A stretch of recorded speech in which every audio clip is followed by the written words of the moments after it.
Hello बच्चों, good morning, नमस्कार। कैसे हैं आप सभी? उम्मीद करते हैं आप लोग अच्छे होंगे, स्वस्थ होंगे, मस्त होंगे और अपनी पढ़ाई में शानदार तरीके से व्यस्त होंगे।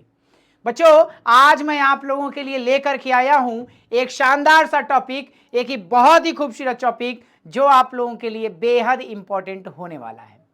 तो आइए बिना किसी देरी के आज की क्लास को स्टार्ट करेंगे। मैं मनीष शुक्ला डीएलएस एजुकेशन विद्याकुल के इस ऑनलाइन प्लेटफॉर्म पे आप सभी बच्चों का तहे दिल से स्वागत करता हूं। एक बार थम्स अप करके बताएंगे क्या मेरी ऑडियो वीडियो दोनों क्लियर है? ओके, चलिए आज की क्लास में हम लोग डिस्कस करने वाले हैं बायोलॉजी यानी जीव विज्ञान का तीसरा पार्ट, जो कि आपके मैट्रिक के परीक्षा के हिसाब से बहुविकल्पीय प्रश्नों में बहुत ही अहम रोल प्ले करता है। बहुत ही इंपॉर्टेंट क्वेश्चन यहां से आते हैं। इसमें से 3 से 4 क्वेश्चन, कभी कभी 3 क्वेश्चन आपको देखने को मिलेंगे, कभी 4 क्वेश्चन देखने को मिलेंगे, इसलिए ये टॉपिक और भी इंपॉर्टेंट हो जाता है। तो आइए बच्चों, बिना किसी देरी के क्लास को स्टार्ट करेंगे। आज हम लोग बात करने वाले हैं जिस टॉपिक के बारे में, उसका नाम है जीव जनन कैसे करते हैं। हाउ डू ऑर्गेनिज्म रिप्रोड्यूस, यानी जीवों में जनन की क्रिया किस प्रकार से होती है, इस पे हम लोग आज चर्चा करने वाले हैं। तो आइए बेटा, शानदार तरीके से एक एक चीज को हम लोग देखेंगे, एक एक कॉन्सेप्ट को समझेंगे। समझना बहुत जरूरी है। लोग कहते हैं मैं रट के काम चला लूंगा, नहीं बेटा, नहीं हो सकता। इसको समझना बेहद जरूरी है, ठीक है। दूसरी बात आपसे यह कहूंगा कि आप सेशन को लाइक करते रहिएगा, शेयर करिएगा और अपने जितने भी दोस्त हैं जो अभी तक किसी चैनल पे नहीं जुड़े हैं उनसे बोलिएगा कि एक बार हमारे चैनल पे आएं, सब्सक्राइब करें और देखें कि क्या उनको मिलता है यहां पर वो खास जो अन्य कोई नहीं दे सकता। बिल्कुल, डीएलएस एजुकेशन विद्याकुल आप लोगों के लिए सदैव समर्पित है, अपने हर प्रयास करता है आपके लिए, ताकि आप अच्छा और बहुत अच्छा कर सके। इसके लिए आपको खुद को जिम्मेदार बनना होगा। थोड़ा यहां पढ़ाया जाता है, थोड़ा आप पढ़िए, कहानी चलती रहेगी। कुछ तुम चलो, कुछ हम चले, आगे बढ़ते चले। ओके, तो आइए बच्चों क्लास को स्टार्ट करेंगे।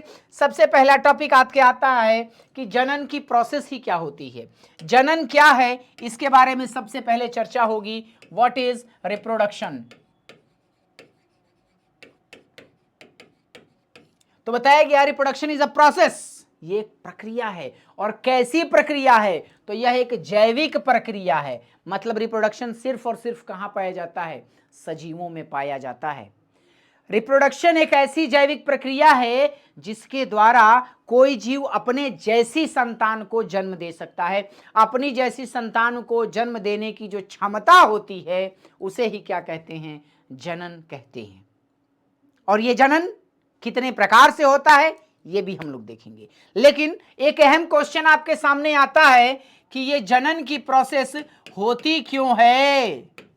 क्या जनन जरूरी है? हाँ जी साहब, जरूरी है। क्यों जरूरी है? क्योंकि प्रत्येक जीव जाति, हर जीव जाति ये चाहती है कि पृथ्वी पे मेरा अस्तित्व बना रहे, मेरी संतानों का अस्तित्व बना रहे, मेरे वंशजों का अस्तित्व बना रहे। और वंशजों, संतानों या खुद का अस्तित्व बनाए रखने के लिए कोई भी जीव जाति जनन करती है। लिखा है प्रत्येक जीव जाति पृथ्वी पे अपना अस्तित्व बनाए रखना चाहती है, अतः कोई जीव जनन की प्रक्रिया के द्वारा अपनी जैसी संतान उत्पन्न करता है और अपनी जाति का अस्तित्व बनाए रखता है। और यही प्रक्रिया है जनन की, रिप्रोडक्शन की। राजी खुशी? ओके, तुरंत आगे बढ़ेंगे। एक शॉर्ट स्क्रीन बना लीजिए। बहुत अच्छा, आगे बढ़ेंगे हम अगली स्लाइड की ओर, जिसमें बात करेंगे जनन के प्रकार के बारे में। तो बताया गया जनन 2 प्रकार से होता है, एक लैंगिक जनन, दूसरा अलैंगिक जनन। एक अलैंगिक जनन जिसे कहते हैं क्या? Asexual reproduction.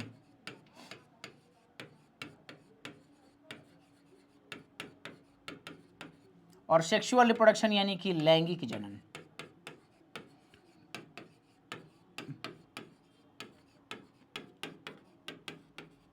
सेक्सुअल रिप्रोडक्शन और एसेक्सुअल रिप्रोडक्शन। बस एक बात दिमाग में रखिएगा कि एसेक्सुअल रिप्रोडक्शन के लिए सिंगल पेरेंट की जरूरत होती है, लेकिन सेक्सुअल रिप्रोडक्शन के लिए पेयर की जरूरत होती है। माता पिता का पेयर हो सकता है, किसी जीव के और मेल और फीमेल का हो सकता है। तो ये पेयर किसका होगा, डायरेक्टली हम कहें तो एक होगा उसमें नर यानी कि मेल और दूसरा मादा यानी कि फीमेल। इस प्रोसेस के द्वारा लैंगिक जनन की क्रिया संपन्न होती है। बढ़ेंगे अगले कॉन्सेप्ट की ओर। सबसे पहला बात इसमें हेडिंग के रूप में मिलेगा आपको अलैंगिक जनन। अलैंगिक जनन क्या है, तो सबसे पहली बात इसमें क्या आई, इसमें केवल एक ही पैतृक भाग लेता है। अभी मैंने समझाया। उदाहरण के रूप में आपको मैं दिखा दूं, ये सपोज करिए एक आलू है। ये क्या है, आलू है। इस आलू को मैंने 3 खंड में काट दिया, 3 खंड में काट दिया। ये तीनों खंड समय के हिसाब से अगर इसको मिट्टी में हम गोड़ दें, मिट्टी में इसको दबा दें, तो क्या होगा, कुछ दिन के बाद डेवलप करके इन तीनों से 3 अलग अलग पौधे बनेंगे और उन 3 अलग अलग पौधों में बंचेज में, गुच्छे में आलू प्राप्त होगा। तो ये कैसी प्रोसेस हुई, अलैंगिक। एक ही आलू से आपने ऐसा देखा, ठीक है। तो ये अलैंगिक जनन की प्रक्रिया है। जैसे एक और उदाहरण दे, ये एक गुलाब का फूल है सपोज करिए, है ना, गुलाब का पौधा है। मैंने कहा कि आपको मैं इतना टुकड़ा काट के दे दूं, आप ले गए इसको, आपने इसको जमीन में गोड़ दिया, जमीन में गोड़ दिया। कुछ दिनों के बाद आपके घर पे भी ये गुलाब का फूल खिलने लगेगा। कैसी प्रोसेस है, कैसी प्रक्रिया है, अलैंगिक जनन की प्रक्रिया है। एक ही पौधे से 2 पौधे तैयार हो गए, ठीक है। तो ये अलैंगिक जनन की प्रक्रिया में एक ही पैतृक की जरूरत पड़ती है, एक ही जीव की जरूरत पड़ती है, एक से अधिक की जरूरत नहीं पड़ेगी। दूसरी बात, इस प्रकार के जनन में अर्धसूत्री विभाजन नहीं होता, संयुग्मन की क्रिया भी नहीं होती, इसमें युग्मक भी नहीं बनता। अब इसके लिए एक कॉन्सेप्ट मैं आपको दूं, छोटू सा कॉन्सेप्ट है समसूत्री और अर्धसूत्री विभाजन के लिए। देखिए बस थोड़ा सा समझेंगे, ज़्यादा इसमें जानना नहीं है। क्या है अर्धसूत्री विभाजन, पहले तो यहां बता दें। अर्धसूत्री विभाजन, इसमें हमेशा और हमेशा एकमात्र कोशिका से 4 कोशिकाओं का निर्माण होता है। एकमात्र कोशिका से 4 कोशिकाओं का निर्माण होता है। ये जो एकमात्र कोशिका है, ये एकमात्र कोशिका कैसी कोशिका है, तो बताया गया ये द्विगुणित कोशिका होती है। कैसी होती है, द्विगुणित कोशिका होती है। द्विगुणित का मतलब नहीं समझ में आ रहा होगा। जैसे मैं कहूं कि मानव शरीर की प्रत्येक कोशिका में 23 जोड़ी गुणसूत्र पाए जाते हैं।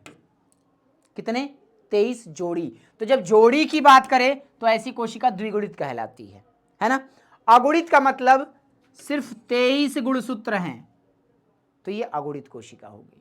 यानी अगर क्रोमोसोम, अगर गुणसूत्र हमारे जोड़े में है तो कहेंगे द्विगुणित है, और अगर अकेला है तो कहेंगे कि अगुणित है।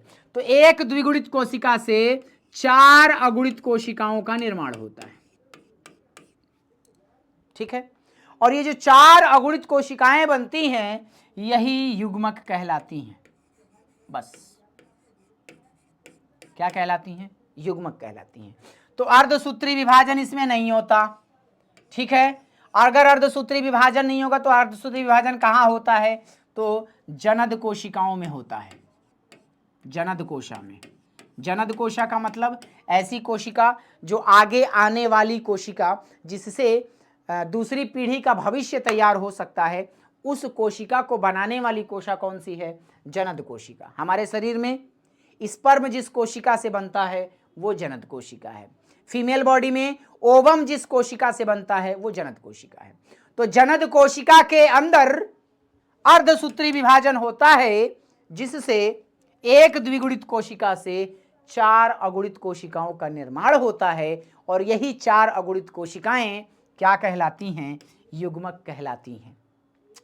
क्वेश्चन आपके सामने क्या आएगा परीक्षा में, युग्मक अगुणित होता है, द्विगुणित होता है, दोनों हो सकता है, या इनमें से कोई नहीं। तो युग्मक कैसा होगा, हमेशा अगुणित होगा, ठीक है। एक जनद कोशिका में अर्धसूत्री विभाजन से कितनी अगुणित कोशिकाओं का निर्माण होता है, 4 अगुणित कोशिकाओं का निर्माण होता है। आगे बात समझ में। अच्छा, अर्धसूत्री विभाजन में क्या जोड़ी के क्रोमोसोम होते हैं? आप कहेंगे नहीं होते हैं सर। ठीक है, ये इतना कॉन्सेप्ट क्लियर हुआ अर्धसूत्री विभाजन से। अच्छा, जब अर्धसूत्री विभाजन समझ में आ गया तो अब बात आती है व्हाट इज संयुग्मन। संयुग्मन को इंग्लिश में कहते हैं सिनगैमी। अब सिनगैमी क्या है सुन लीजिए। नर के अंदर नर अगुणित युग्मक का निर्माण होता है, नर अगुणित कोशिकाओं का निर्माण होता है, जबकि मादा शरीर के अंदर, फीमेल बॉडी के अंदर फीमेल गैमीट यानी कि मादा युग्मकों का निर्माण होता है। ठीक है, मादा युग्मक और नर युग्मक का मिलन होता है, फ्यूजन होता है। ठीक है, संलयन होता है।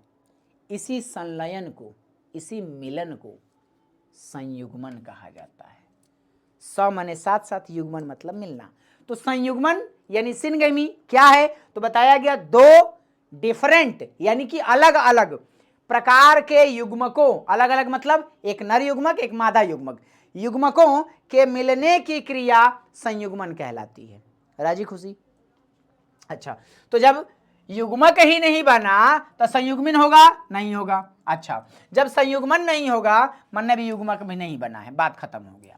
अगला पॉइंट क्या है? इस प्रकार के जनन में दो संतान पैदा होती है, वो अनुवांशिक लक्षण में बिल्कुल अपने पेरेंट की तरह होती है, जो उसका, जैसे ई वाला गुलाब जैसा खिलता था वैसे ही ई वाला भी गुलाब खिलेगा। अगर ये वाली आलू G4 आलू है तो ये भी आलू G4 होगी, और इससे जो जितनी आलू बनेगी सब के सब कैसी होगी? G4 आलू होगी। ठीक है, ये असर इसका है। अगला पॉइंट, इस प्रकार के जनन से उत्पन्न संतानें जल्दी व ज्यादा संख्या में बनती हैं। ये इसका फायदा है कि जल्दी बनेगी और ज्यादा बनेगी। अगली बात, इस प्रकार के जनन में निषेचन की जरूरत नहीं पड़ती। निषेचन मतलब संयुग्मन को ही निषेचन बोला जाता है। तो संयुग्मन नहीं है तो निषेचन भी नहीं होगा। तुरंत एक शॉर्ट स्क्रीन बनाइएगा, आगे बढ़ेंगे। डन? ओके, अगली स्लाइड। अब अलैंगिक जनन की कुछ विधियां लिखी हैं, जिसमें सबसे पहले है विखंडन। विखंडन दो तरह का होता है, द्विविखंडन, बहुविखंडन। दूसरा है मुकुलन, पुनरुद्भवन, बीजाणु जनन और कायिक प्रबंधन। ये पांचवा है कायिक प्रबंधन। ये 5 प्रकार बताए गए हैं जो कि बहुत ही इंपॉर्टेंट है। अब एक एक का एग्जाम्पल देखेंगे, एक एक की डेफिनेशन देखेंगे। ये देखिए, अलैंगिक जनन की विधि में सबसे पहला नाम आ गया विखंडन का, और विखंडन में सबसे पहले हम देखेंगे किसको? द्विविखंडन को। ये देखिए किसमें हो रहा है? ये अमीबा के अंदर हो रहा है। किसके अंदर? अमीबा के अंदर ये दिखाया गया है। इसके अलावा और कहाँ हो सकता है? तो पैरामीशियम में, पैरामीशियम में। इसके अलावा और कहीं हो सकता है? युगलीना में, युगलीना में। और कहीं लेशमानिया में, लेशमानिया में। ये सब क्या हैं? ये सब छोटे छोटे सूक्ष्म जीव हैं, जिसमें अमीबा, पैरामीशियम और युगलीना, ये तीनों स्वच्छ जल के जीव हैं, स्वच्छ जलीय हैं। जबकि लेशमानिया क्या है? एक पैरासाइट है। पैरासाइट का मतलब परजीवी है। अब देखिए दिखाया क्या है कि अमीबा की एक कोशिका है, ये इसका केंद्रक है गोल सा। ये केंद्रक धीरे धीरे फैलता है और फैलने पे ये अंडाकार रूप ले लेता है इस प्रकार से। फिर इसमें क्या होता है? बीच से डिवीजन हो जाता है, बीच से बंटवारा हो जाता है इस प्रकार से। ये फिगर आप देखिए जरा, ये कैसा दिखाया गया है।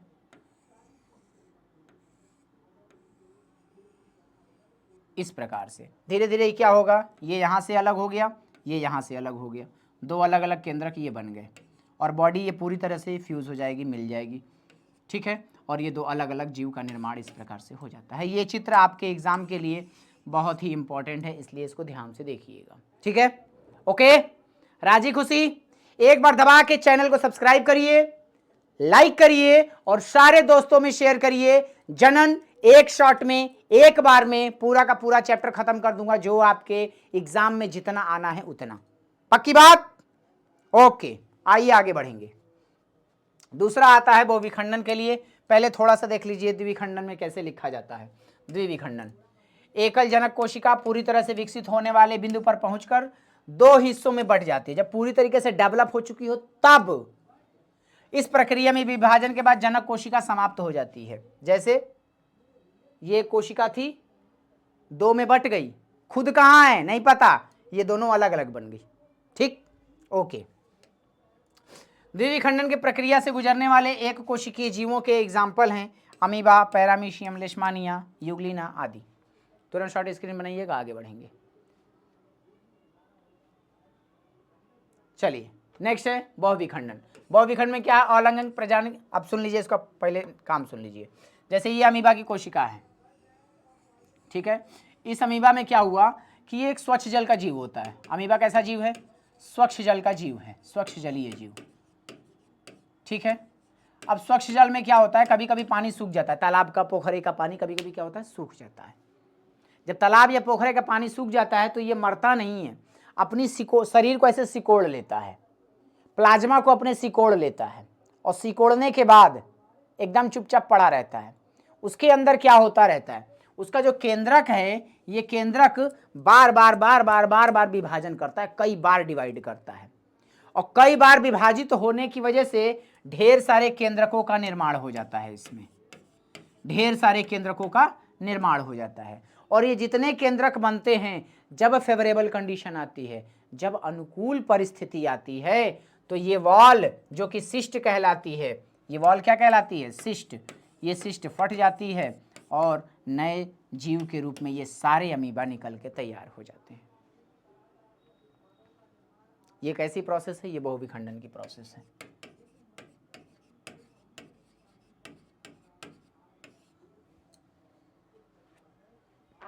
सॉरी, आगे बढ़ेंगे। ये सिस्ट याद रखिएगा। सिस्ट क्या है कि कुछ जीव ऐसे होते हैं जो फेवरेबल कंडीशन में, प्रतिकूल परिस्थिति में अपने चारों तरफ एक मोटी लेयर, एक मोटा आवरण बना लेते हैं। कब? प्रतिकूल परिस्थिति में। उस मोटे आवरण को ही क्या बोल दिया जाता है? इस मोटे आवरण को ही सिस्ट बोल दिया गया। ये बात आप याद रखेंगे, ठीक है। बढ़ेंगे आगे की ओर। ये यहाँ पे लिखा हुआ है, अलैंगिक प्रजनन की प्रक्रिया है जिसमें जनक कोशिका कई नए जीवों का निर्माण करती है, ठीक। ऐसा तब होता है जब एक कोशिकीय जीव के आसपास पुटी का मतलब सिस्ट बन जाता है। इस पुटी के भीतर जीव का केंद्र कई छोटे छोटे केंद्रकों में टूट जाता है। जब अनुकूल परिस्थिति बनती है तो पुटी, विभाजित कोशिकाएं और उसके भीतर कई संतति कोशिकाएं मुक्त हो जाती हैं। प्लाज्मोडियम में बहुविखंडन की प्रक्रिया पाई जाती है। प्लाज्मोडियम क्या है? प्लाज्मोडियम क्या है? मलेरिया परजीवी है। क्वेश्चन आया हुआ है आपके यहाँ, परजीवी है। आगे बढ़ेंगे। Done, okay. अगला कॉन्सेप्ट आता है आपके पास, मुकुलन क्या है। तो मुकुलन क्या होता है कि जब कोई कोशिका हो या जब कोई जीव हो, उसके शरीर पे एक आउटग्रोथ, एक बाहर की ओर एक छोटा सा उभार डेवलप होता है, विकसित होता है, और वो छोटा सा उभार जो विकसित हुआ वो डेवलप करके, विकसित होके एक नए जीव का निर्माण कर ले, तो इस प्रक्रिया को क्या बोला जाता है? मुकुलन बोला जाता है। जैसे कि यहाँ पर दिखाया गया है हाइड्रा के अंदर मुकुलन की प्रोसेस को। ये ईस्ट है, ये क्या है? ईस्ट। ईस्ट क्या होता है? एक कवक है, फफूद है, फंजाई भी बोलते हैं इसको इंग्लिश वाले, ठीक है। अब देखिए यहाँ पे एक आउटग्रोथ डेवलप हो रहा है इस प्रकार से, ठीक है। अब ये आउटग्रोथ धीरे धीरे बड़ा होगा, जब ये मैच्योर हो जाएगा। अच्छा, इस आउटग्रोथ को क्या बोलते हैं? ये जो वृद्धि हुई इसको क्या बोलते हैं? इसको बड बोलते हैं, मुकुल बोलते हैं, मुकुल बोलते हैं। और ये मुकुल डेवलप करके, विकसित होकर के नए जीव का निर्माण कर लेता है। यहाँ पर देखिए, यहाँ पे ये आउटग्रोथ हाइड्रा के अंदर इस प्रकार से विकसित हुआ, ठीक है। अब ये आउटग्रोथ धीरे धीरे क्या करेगा? और ज़्यादा विकसित होगा, मैच्योर होगा, और जब पूरी तरीके से मैच्योर हो जाएगा तो ये मेन बॉडी से, पैतृक के शरीर से अलग हो जाता है और एक नए जीव का निर्माण कर लेता है, ठीक है। बढ़ेंगे आगे की ओर। चलिए, अगला लिखा है पुनरुद्भवन। पुनरुद्भवन देखिए, ये है प्लेनेरिया। प्लेनेरिया, अब इस प्लेनेरिया में पुनरुद्भवन दिखाया गया है।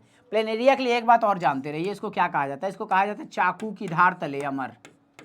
चाकू की धार तले अमर, मतलब इस प्लेनेरिया को कितने भी टुकड़े में आप काट दीजिए, 100, 1000, 10 लाख, 50,000, जितना टुकड़ा में काट दो, हर टुकड़ा डेवलप करके, विकसित होकर के एक नए जीव का निर्माण कर सकता है। अब पुनरुत्थान भवन को सुन लो कायदे से एक बार और।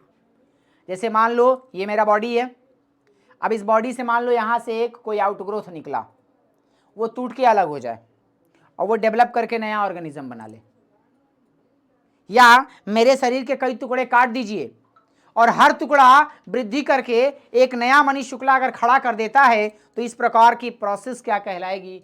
पुनरुत्थान भवन कहलाएगी। एक छोटा सा इसका एग्जांपल दूं, मछली की जब छिपकली की जब पूंछ कट जाए, टूट जाती है, तो डेवलप करके नई पूंछ निकाल लेती है। वो एक्चुअल नहीं है। टूटी हुई पूंछ से अगर वो नया छिपकली बन जाता तो असली पुनरुत्थान भवन होगा। ठीक है, बात समझ में आ गई? ओके, इसका स्क्रीनशॉट बनाइएगा। आगे देखिए, ये एक दिखाया गया है काई के अंदर। ये काई होती है, इसका नाम है स्पाइरोगाइरा। स्पाइरोगाइरा एक काई है। इस काई के अंदर भी पुनरुत्थान भवन की प्रोसेस पाई जाती है। डन? ओके, बढ़ेंगे आगे की ओर। एक है बीजाणु जनन, वेरी वेरी इंपॉर्टेंट, लगाइएगा इसको, वेरी वेरी इंपॉर्टेंट। ये देखिए, इसमें दिखाया गया है, राइजोपस के अंदर आपको दिखाया गया है पुनरुत्थान भवन की प्रोसेस को। ये क्या है? ये इसका समझिए आप इस प्रकार से एक हाइफी है, हाइफी है, और ये कई सारे हाइफी मिल करके कवक जाल का निर्माण करते हैं, जिसे माइसीलियम कहते हैं।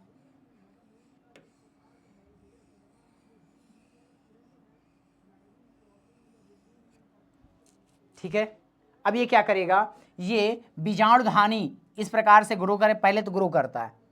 कहाँ देखे होंगे आप इसको? आपने देखा होगा इसको जब ब्रेड का टुकड़ा, देखिए सफेद रंग की ब्रेड होती है, कुछ दिन तक छोड़ दीजिए तो सफेद वाला और डार्क सफेद होता है पहले, फिर धीरे धीरे वो ग्रीन कलर में होने लगता है। ठीक है, जब वो ग्रीन कलर आता है तो ये कंडीशन आती है। ठीक है, और वहां पे ये डेवलप करके ये इस प्रकार से कॉलीमेलर टाइप का बनाता है, जिसे बीजाणुधानी कहते हैं। और इस बीजाणुधानी के अंदर ढेर सारे बीजाणुओं का निर्माण होता है। ये सब क्या है? बीजाणु हैं। ढेर सारे बीजाणुओं का निर्माण होता है, और ये बीजाणु जब सही समय आता है, फेवरेबल कंडीशन आती है, पूरी तरीके से मैच्योर हो चुका होता है, उस समय ये फूट जाता है, यहाँ से फट जाता है।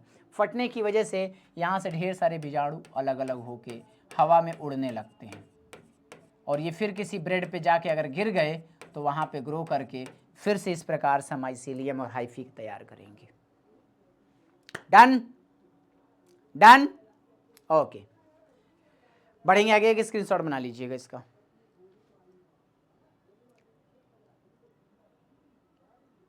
ओके, अब बात करते हैं पौधों में कायिक प्रवर्धन। कायिक प्रवर्धन का मतलब सीधा सीधा यही है कि पौधे के किसी भाग से अगर पूरे के पूरे पौधे का निर्माण हो जाता है तो इस प्रकार की प्रोसेस क्या कहलाएगी?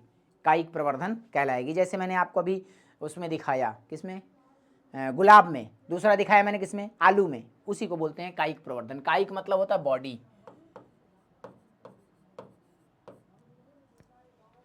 वो गाना सुने, लता जी ने गाया था, थी खून से लथपथ काया, काया माने शरीर, फिर भी बंदूक उठा ली, 10-10 को एक ने मारा, फिर अपनी जान गंवा दी, है ना? तो काया मतलब शरीर। ठीक है, तो शरीर के किसी भी हिस्से से अगर ग्रो करके नया प्लांट बन जाता है, नया पौधा तैयार हो जाता है, तो इसको बोलेंगे कायिक प्रवर्धन।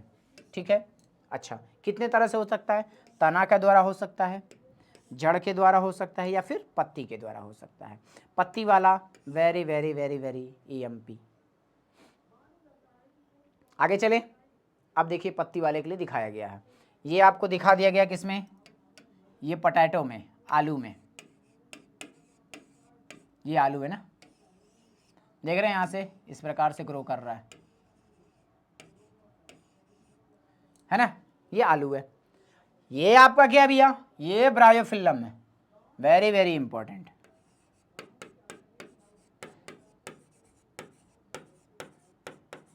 ये फिगर आपके NCERT का है ना? ब्रायोफिल्लम एक प्रकार का पौधा है, लेदरी टच वाली इसकी लीफ होती है, मतलब इसकी पत्ती को अगर आप छुएंगे तो लगेगा कि लेदर है ना, इस प्रकार से। और इस पे होता क्या है, इसके जो मार्जिन है, मार्जिन मतलब किनारे की बाउंड्री, इस पे छोटे छोटे पौधे इस प्रकार से तैयार होते हैं, छोटे छोटे से होते हैं, बहुत मासूम से, है ना, जैसे आप लोग मासूम हैं, है ना, इस प्रकार से। और जड़ इनकी हवा में ऐसे लहराती रहती है।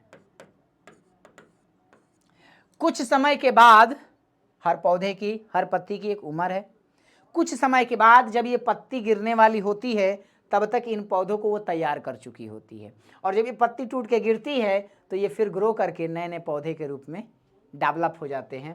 ये पत्ती द्वारा कायिक प्रवर्धन का एग्जाम्पल है। पत्ती द्वारा, पत्ती द्वारा कायिक प्रवर्धन।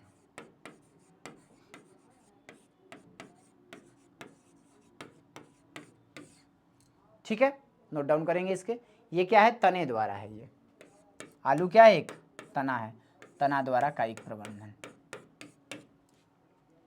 ठीक है, शॉर्ट स्क्रीन बना लिया आपने।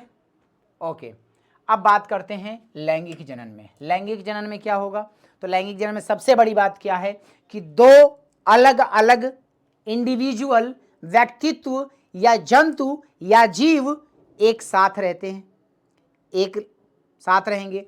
इनके फ्यूजन से, इनके गैमीट के, इनके युग्मकों के फ्यूजन से, इनके युग्मकों के संलयन से एक नई कोशिका का निर्माण होता है जो जाइगोट के रूप में कहा जाती है, यानी कि उसका नाम क्या होता है, युग्मनज कहलाता है वो। देखिए क्या लिखा है, यह जनन की ऐसी विधि है जिसमें दो भिन्न भिन्न लिंग अर्थात नर व मादा भाग लेते हैं। इस प्रकार से लैंगिक जनन में नर व मादा दोनों अलग अलग प्रकार की कोशिका यानी युग्मक का निर्माण होता है। यह युग्मक आपस में संलयित होकर युग्मनज का निर्माण करते हैं। युग्मनज मतलब जाइगोट, जाइगोट का निर्माण करते हैं। यह युग्मनज कुछ समय के पश्चात भ्रूण के रूप में परिवर्तित होता है, जो कि विकसित होकर नए पादप या नए जीव के रूप में परिणत हो जाता है, परिवर्तित हो जाता है। शॉर्ट स्क्रीन बनाएंगे, आगे बढ़ेंगे। आपके टॉपिक में मेनली जो है पौधों में लैंगिक जनन है, तो उसको देखेंगे। पौधों में लैंगिक जनन कैसे होता है, तो बताया गया यह पुष्प के द्वारा होता है। किसके द्वारा होता है, पुष्प के द्वारा। और पुष्प क्या है, पुष्प क्या है, तो बताया गया एक रूपांतरित प्ररोह है जो लैंगिक जनन में यूज होता है। पुष्प क्या है, एक रूपांतरित प्ररोह है जो कि लैंगिक जनन में अपना अहम रोल प्ले करता है। यानी अगर पौधे में पुष्प नहीं होगा तो लैंगिक जनन की प्रोसेस रुक जाएगी। ये किस पौधे के लिए है, जिनमें फूल होते हैं वास्तव में। आप कहेंगे सर जिनमें फूल नहीं होता उसके लिए, तो उसके लिए आपको क्लास 12th में पढ़ना पड़ेगा। ओके, आइए आगे बढ़ते हैं। अब बात करते हैं पुष्प में कौन कौन से भाग होते हैं। तो सबसे पहला होता है कैलिक्स, दूसरा होता है करोला, तीसरा होता है पुमंग और चौथा होता है जायांग। 4, कैलिक्स को कैलिक्स बोलते हैं, कोरोला को कोरोला बोलते हैं, पुमंग को एंड्रोसियम बोलते हैं और जायांग को गाइनोसियम बोलते हैं। गाइनोसियम बोलते हैं। Calyx, Corolla, androecium and gynoecium. Calyx किस कलर का होता है, जनरली ग्रीन कलर का, हरे रंग का। पौधे का ये वाला भाग देख रहे हैं आप लोग, ये ग्रीन कलर का है ना, ग्रीन कलर का, जो पुष्प को पकड़े रहता है नीचे से। आप किसी भी पुष्प को देखिएगा नीचे से पकड़े रहता है। ठीक है, कैलिक्स हो गया। करोला क्या है, ये कलर्ड हिस्सा होता है। कलर्ड मतलब रंगीन भाग होता है, कलरफुल। सफेद भी हो सकता है, ब्लू भी हो सकता है, पिंक भी हो सकता है, रेड भी हो सकता है, ग्रीन नहीं होता। बाकी कोई कलर हो सकता है बट ग्रीन नहीं होता है। आगे बढ़ेंगे। पुमंग क्या है, आप दिमाग में गुड़हल को रखिएगा, मैं बता रहा हूं बहुत अच्छा समझ में आएगा आपको। किसको रखेंगे, गुड़हल को। आपने देखा होगा कि गुड़हल के पुष्प को नीचे से इस प्रकार से कुछ इस प्रकार से चीज़ें पकड़े रहती हैं। ठीक है, और यहाँ पे उसकी पेंटाडक्लस 5 उसमें अरे ऐसे 5 कोरोला ऐसे निकला रहता है, 5 ठो होता है। ग्रीन वाला हिस्सा कैलिक्स का हो गया, ये रेड वाला हिस्सा कोरोला का हो गया। अब सर एंड्रोसियम गाइनोसियम भी दिखा दीजिए। लो बाबू देख लो, मैं इसको पिंक से बना रहा हूं ताकि अलग दिखे, वास्तव में होता रेड कलर का ही है, ठीक है।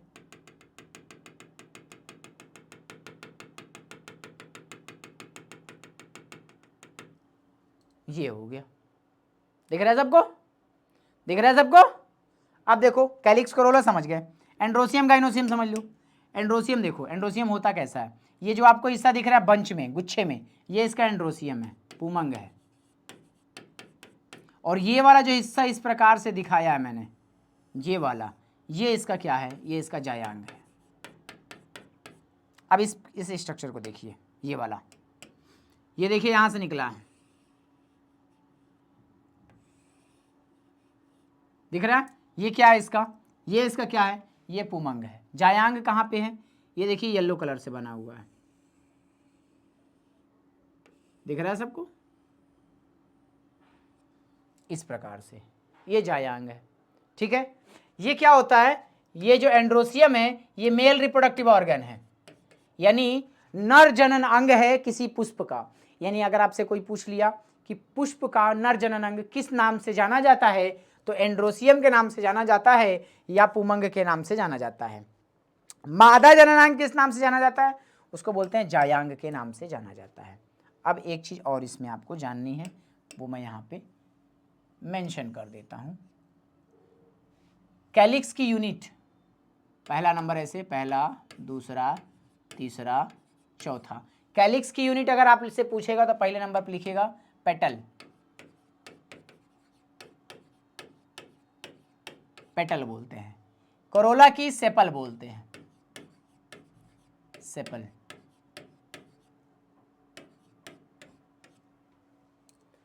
एंड्रोसियम की स्टामेन बोलते हैं, ठीक। और लास्ट में आता जायांग, इसको बोलते हैं pistil,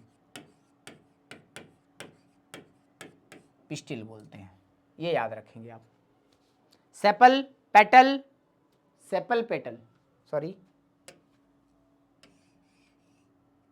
sepal, petal, petal, sepal, petal, stamen और पिस्टिल, ये इसकी यूनिट हो गई, इकाई हो गई, ठीक है। बढ़े आगे, ओके। इसको पुंकेसर कहते हैं हिंदी में। स्टामेन को हिंदी में बोलना हो तो पुंकेसर बोलते हैं। एक को पुंकेसर बोलेंगे, और जब गुच्छे में रहेगा एक साथ कई को नाम बोलना होगा तो उसको पुमंग बोलेंगे। पिस्टिल या कार्पेल भी बोलते हैं इसको,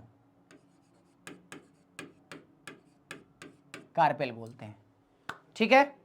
हाँ, आगे चलें, आगे चलें, ओके, आगे बढ़ेंगे। अब ये जायांग के बारे में लिखा हुआ है सारी बातें। एक स्ट्रक्चर अगर जायांग का देखना हो आपको तो कैसा दिखाई पड़ता है, ये देखिए एक स्ट्रक्चर जायांग का है,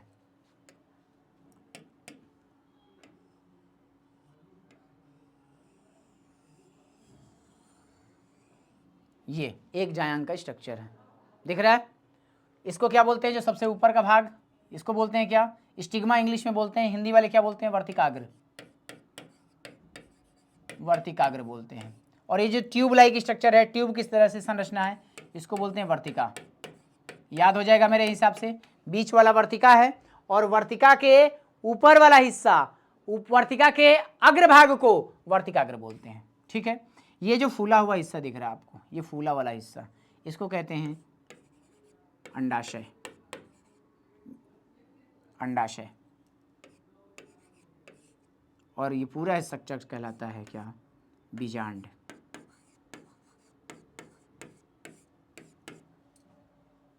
डन, डन,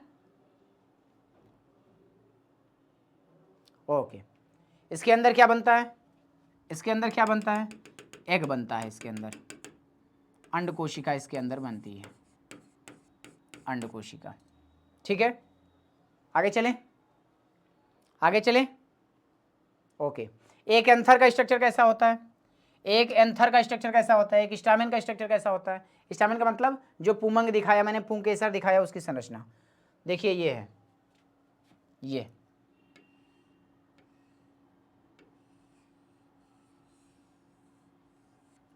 अगर नॉर्मल बनाए इसको इस प्रकार से कुछ होता है। अगर ये संरचना आपको दिख रही होगी तो ऐसा वाला दिख रहा है आपको, इसमें 3 इधर 3 इधर 6 दिखाए गए हैं, दिख रहा है सबको? इसको पुंकेसर कहते हैं, पक्का? अब ये एक में 2 लोब होते हैं, 2 कोष्ठ होते हैं, तो दोनों मिला के कितने कोष्ठ होंगे? 4। वो 4 कोष्ठ यहां पे दिखाए गए हैं आपको। ये फिगर भी आपके लिए इंपॉर्टेंट है, ये ठीक। Done done, okay. बढ़ेंगे आगे की ओर। अब अगला टाइप आता है, अगला काम आता है इसमें, परागण क्या है? वेरी वेरी इंपॉर्टेंट लगाएंगे। क्या है परागण? तो बताया गया कि परागकण कहां बनेगा? परागकण इसके अंदर बनता है, इसके अंदर परागकण बनता है।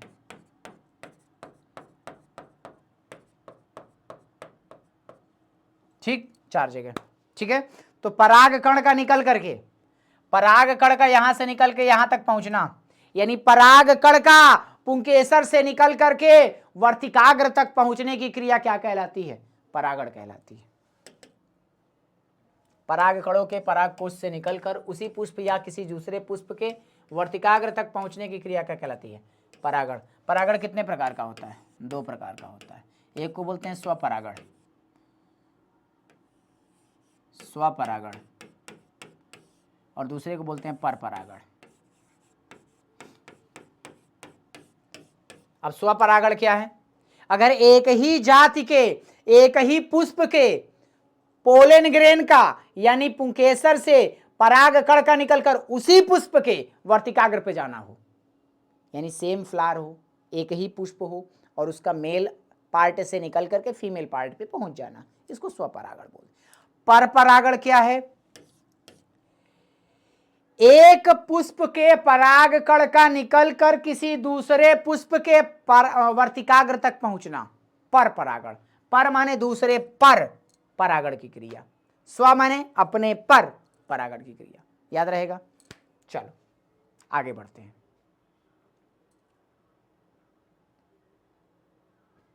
अब लिखा है परागकणों के परागकण से निकलकर उसी जाति के पुष्प के पहुंचने की क्रिया क्या कहलाती है?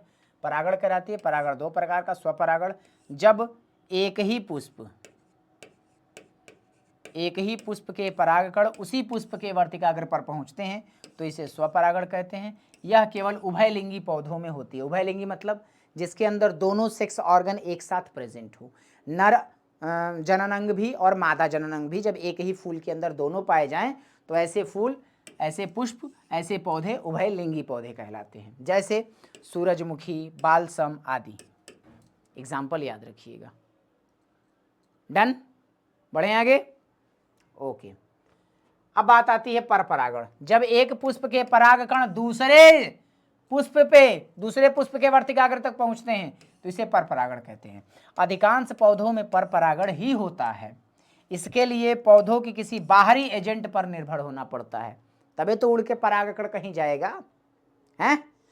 इसके लिए अलग अलग जीवों के द्वारा होता है, जैसे कीटों के द्वारा, जैसे मधुमक्खी हो गया, हाड़ी हो गया, इनके द्वारा, पक्षियों के द्वारा, चमगादड़ के द्वारा, वायु के द्वारा, जल के द्वारा, मनुष्य के द्वारा, सांप के द्वारा, घेंघा के द्वारा,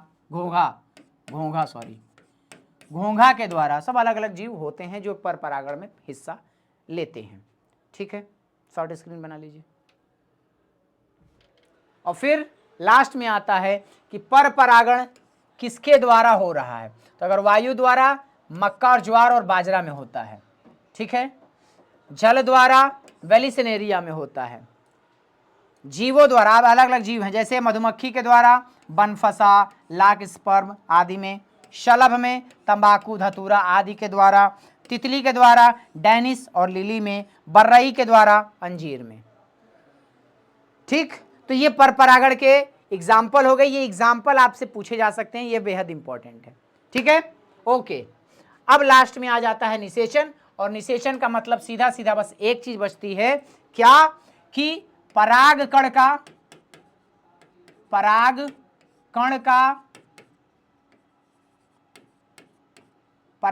का अंड कोशा से अंडकोशा से संयुग्मन